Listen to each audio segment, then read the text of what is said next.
In 1962, the marine biologist Rachel Carson published a book that was to become enormously influential and a cornerstone of the modern environmental movement.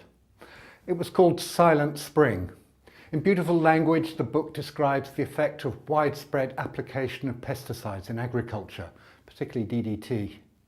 Chemicals developed in the Second World War for control of insect-borne diseases were liberally spread over farmland and residential property to control aliens such as the fire ant.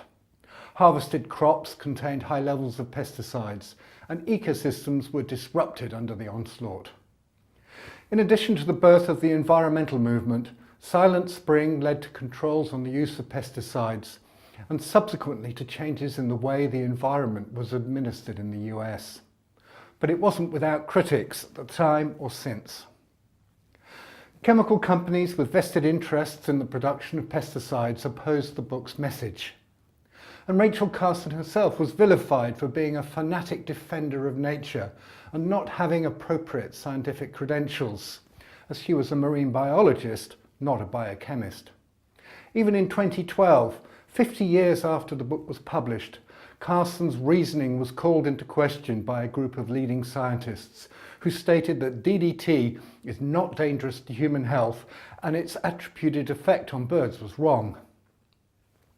Moreover, these critics said that the ban on DDT was responsible for the increase in malaria that caused 60 million to 80 million premature and unnecessary deaths, mainly of children, as a result of misguided fears based on poorly understood evidence. This accusation was made despite the fact that Carson did not advocate complete banning of the pesticides, as she considered their use for controlling disease vectors was important. Her main thesis was that indiscriminate use of pesticides in agriculture and the need for ecologically based approaches to food production, a concern that also could be levelled at industrial use of antibiotics for livestock management and the massive inputs of inorganic fertilisers that led to the Green Revolution and subsequent debilitating effects on the organic content of soils. Silent Spring was published before Ken Boulding's essay on the economics of the coming spaceship Earth.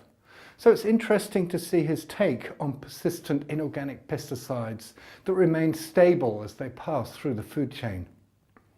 He regarded pollution as part of the cowboy economy and considered it a more urgent matter than scarcity and limits to resources. He said, "I would argue, furthermore, that tomorrow is not only very close, but in many respects it's already here. The shadow of the future spaceship indeed is already falling over our spendthrift merriment.